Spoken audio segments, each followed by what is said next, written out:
खबरों में बात करते हैं यमुना नदी में निर्माणाधीन 300 मेगावाट बांध की, जहां ग्राम पंचायत पाली के अंतर्गत कूणा गांव के निकट लखवाड़ बांध प्रभावित संयुक्त संघर्ष मोर्चा के तत्वाधान में बांध कार्यस्थल पर धरना चौथे दिन भी जारी रहा, जहां जौनपुर व जौनसार क्षेत्र के बांध प्रभावित काश्तकारों एवं बेरोजगार युवाओं ने बढ़ चढ़ कर हिस्सा लिया व अपने हक हकूक के लिए सरकार व कंपनी के खिलाफ जमकर नारेबाजी की। आपको बता दें कि लखवाड़ बांध प्रभावित काश्तकारों द्वारा अपने हक हकूक व जरूरी मांगों को लेकर चौथे दिन भी धरना प्रदर्शन जारी रहा, जिसमें लखवाड़ बांध प्रभावित संयुक्त संघर्ष मोर्चा द्वारा L&T कंपनी का 2 दिन से पूर्णतः कार्य भी बंद करवा रखा है। चौथे दिन धरना प्रदर्शन में जौनपुर ब्लॉक प्रमुख सीता पवार सहित अनेक स्थानीय ग्राम प्रधानों ने भी पहुंचकर संघर्ष समिति को अपना समर्थन दिया और कहा कि सरकार द्वारा जो भी अनदेखी बांध प्रभावित काश्तकारों व स्थानीय बेरोजगार युवाओं की जा रही है, वह बिल्कुल भी बर्दाश्त नहीं होगी। इस दौरान धरने स्थल पर धनौल्टी उप जिलाधिकारी मंजू राजपूत, तहसीलदार नैनबाग निशांत कंबोज भी पहुंचे, लेकिन काश्तकारों की मांगों पर कुछ समाधान नहीं निकलने पर वापस लौटना पड़ा। मिशन पहाड़ के लिए वीरेंद्र वर्मा की खास रिपोर्ट। मांग हमारी पूरी करो, पूरी करो, पूरी करो। किसान एकता जिंदाबाद, जिंदाबाद, जिंदाबाद। क्षेत्र एकता जिंदाबाद, जिंदाबाद, जिंदाबाद। संयुक्त मोर्चा जिंदाबाद, जिंदाबाद।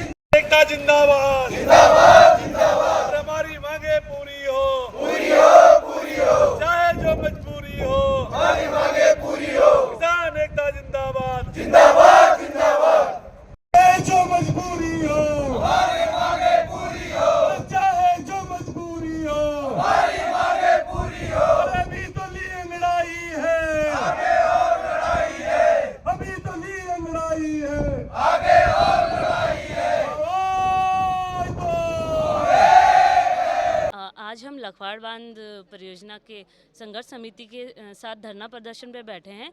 तो जो इनकी 20-22 मांगे हैं, उनमें हम सभी लोग चाहते हैं कि ये सभी मांगे पूरी हो, जिसमें कि सबसे पहले है हमारा युवा वर्ग इफेक्ट हो रहा है, क्योंकि हमारी पीढ़ी तो चली जाएगी और युवा वर्ग को यहाँ रोज़गार मिले। 70% रोज़गार इनकी मांग रखी गई है, जो हमारे प्रति उनके सामने रखी गई है। तो हम चाहते हैं सबसे पहले वो रोज़गार मिले, और जो हमारी खेत खलियान सारे तहस नहस हो रहे हैं, तो उसका एक मानक हो, उसका एक दायरा हो, जिससे हमें लाभ मिले। ये नहीं कि आपके थ्रू जो हमें दिया गया हम उसे स्वीकार करें।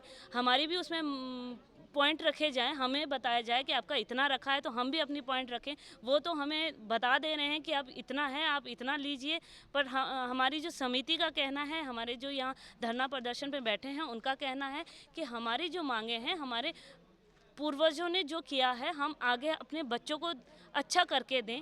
बांध संघर्ष समिति का जो धरना प्रदर्शन चल रहा है, जो मांगे हैं वो जायज़ हैं, और हमारी जो सड़क से जो कनेक्टिविटी है वो हमें यहाँ, अगर हमें नैनबाग जाना है तो हमें यहाँ से जाके विकासनगर रूट से जुड्डो जाना पड़ेगा एक बार, जो कि हमारे लिए बहुत ही कठिन है, और दुगुना चौगुना हमें उसका घर जाना देना पड़ेगा। इसीलिए हम चाहते हैं कि जो हमारी चम्या से जो कनेक्टिविटी है वो चम्या से की जाए, जो पाले अर्जुला भी कवर हो पाए, और हमें NH से जोड़ा जाए। हमारे जो क्षेत्रवासी हैं उन्हें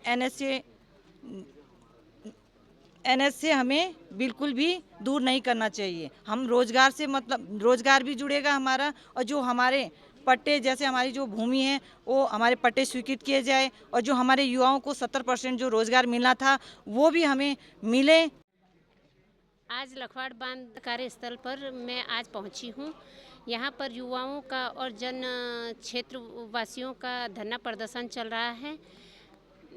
यहां पर क्षेत्रवासियों को जो उन्होंने अपनी मुआवजे की जो मांग रखी है, सरकार को उसे ध्यान में रखना चाहिए कि उनके मुआवजे की मांग उनकी शर्तों को पूरा करें, और मैं प्रमुख होने के नाते क्षेत्रवासियों का सहयोग करूंगी।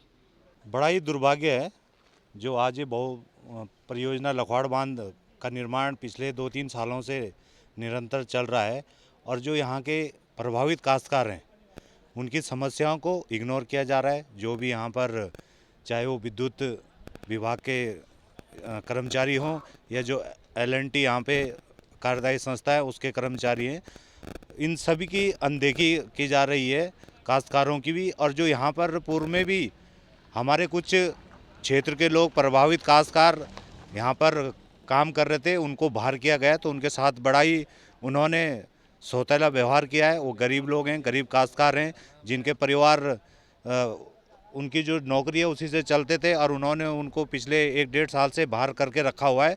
तो ये बिल्कुल न्याय संगत नहीं है। और दूसरा मैं ये कहना चाहूँगा कि सरकार को इसमें जल्द से जल्द संज्ञान लेना चाहिए, क्योंकि ये सरकार का भी ड्रीम प्रोजेक्ट है। और मैं सरकार से भी निवेदन करूंगा और शासन प्रशासन से भी निवेदन करूंगा कि जो यहाँ पर धरना स्थल पर हमारे काश्तकार भाई धरने पे बैठे हैं, आप लोग इनके बीच में आएँ और इनकी समस्याओं को सुने और उनकी समस्याओं का निस्तारण करें। ये जो संयुक्त मोर्चे का धरना चल रहा है और इन्होंने अपने 22 सूत्री मांग पत्र जिला प्रशासन को भेजी है, इनकी मांगें जो है बिल्कुल जायज़ है, क्योंकि इस परियोजना में ये पहली परियोजना है जहां पर स्थानीय लोगों का रोजगार में जो है पूर्ण रूप से उपेक्षा की जा रही है। और 32 गांवों के लिए सिर्फ जो है 40 सीटें जो है रखी गई है, जो कि मैं मानता हूं कि बहुत कम है, और करीब जो है 200 सीटें होनी चाहिए। इस संबंध में हम सरकार से भी बात करेंगे। आज हमारे जो काश्तकार है और काश्तकार समिति जो संघर्ष समिति है, उनका ये चौथे दिन धरना प्रदर्शन जारी है। और जैसे कि हमने ज्ञापन में दिया था कि हमारी जो मांगे हैं उस पर सुनवाई हो या वार्ता हो शासन स्तर पर, लेकिन कोई भी सकारात्मक पहल अभी चौथे दिन तक नहीं हुई है। उप जिलाधिकारी महोदय कल भी आई थी, परसों भी आई थी, आज भी आई थी, लेकिन हमने उनसे ये आग्रह किया है कि जो सक्षम अधिकारी है वो आए और समिति के जो साथी है पदाधिकारी, उनके साथ बैठ करके हमारे मांगों पर चर्चा करें और उस पर वार्ता करें और उसमें अपना स्वीकृति प्रदान करें। की रणनीति है, जब तक कोई भी सक्षम अधिकारी हमारे बीच में नहीं आता है, हम आंदोलन जारी रखेंगे। अभी तो ये आंदोलन कुछ हमारे युवा साथियों के साथ और हमारे जो किसान काश्तकार लोग हैं, लेकिन इसमें धीरे धीरे हमारी महिलाओं की भागीदारी बढ़ती जाएगी। आज भी हमारी ब्लॉक प्रमुख और कई प्रधान हमारे बीच में थे इस आंदोलन में, और हम तो जितने हमारे क्षेत्रीय विधायक हैं, चाहे धनोल्टी के विधायक हैं, चाहे हमारे चक्रोता के विधायक हैं, विकासनगर के विधायक हैं, हम चाहेंगे कि वो भी हमारे इस आंदोलन को समर्थन दे और जो हमारी मांगे हैं उसको शासन स्तर से स्वीकृति प्रदान करने की बात रखें। आज काफ़ी लोग आए थे, हमारी ब्लॉक प्रमुख आई थी, पूर्व जिला पंचायत सदस्य, कई प्रधानगण आए थे, और श्रीमान उप जिला अधिकारी धनोल्टी नैनबाग भी यहाँ पर आई थी, तहसीलदार महोदय भी आए थे, और हमने उनके पास अपनी बातें रखी। और कल भी वही बात थी, आज भी वही बात। उनके स्तर का जो मामला था उन्होंने कोशिश की, हमने समाधान करने की भी, जो उनके स्तर का था उस तक बात हुई है। लेकिन हमारे बहुत बड़े मुद्दे हैं, 20-22 मांगे हैं, उसके लिए वो सक्षम नहीं है। ये इस बात का समाधान तभी हो सकता है जब जुम्मेवार अधिकारी कोई आए, सक्षम अधिकारी आए, वो जल विद्युत निगम हो या जिला अधिकारी महोदय हो। हम तो सचिव ऊर्जा को चाहते हैं कि वो हमारे सामने आए, जिनके स्तर का ये मामला है। रोजगार से संबंधित ज़्यादा समस्या हमारे क्षेत्र की है। LNT में हमारे लोगों को की उपेक्षा कर रहे हैं। हमारे कुछ हटाए गए श्रमिक है 10-12 लोग जो 1.5 साल से यहाँ धक्के खा रहे हैं, वो भी हमारे बीच में बैठे हैं, वो भी मांग कर रहे हैं। तो हमारा तो यही मानना है कि हम लगातार जारी रखेंगे। कल ज़्यादा संख्या में आएंगे लोग और दिन पर दिन जुड़ते जा रहे हैं हमारे साथ। जो समिति के लोग थे, डॉक्टर वीरेंद्र जी भी अभी हमारे साथ है, और लखवाड़ से जो अध्यक्ष हैं युद्धवीर दिग्विजय सिंह, वो भी आए हैं, और दूसरे जगमोहन जी भी आएंगे, उनसे हम संपर्क करेंगे। वो भी कह रहे थे कि मैं भी रहूँगा। तो इसका मतलब है कि जौनसार गढ़वाल के सारे क्षेत्र के प्रभावित लोग एक साथ हैं और एक स्वर में कह रहे हैं कि हमारी मांगें पूरी करो। और हम अपनी आवाज़ अपने प्रदेश के मुखिया माननीय मुख्यमंत्री जी तक पहुंचाना चाह रहे हैं कि इसका समाधान शीघ्र करें। हमें किसी को ठेस पहुंचाने की भावना नहीं है। हमारी मूल समस्याएं हैं जिसके लिए हम लड़ रहे हैं। अगर उसका समाधान होता है तो हम अपने इस आंदोलन को स्थगित करेंगे, नहीं तो लगातार ये जारी रहेगा जब तक हमारी मांगें पूरी नहीं हुई।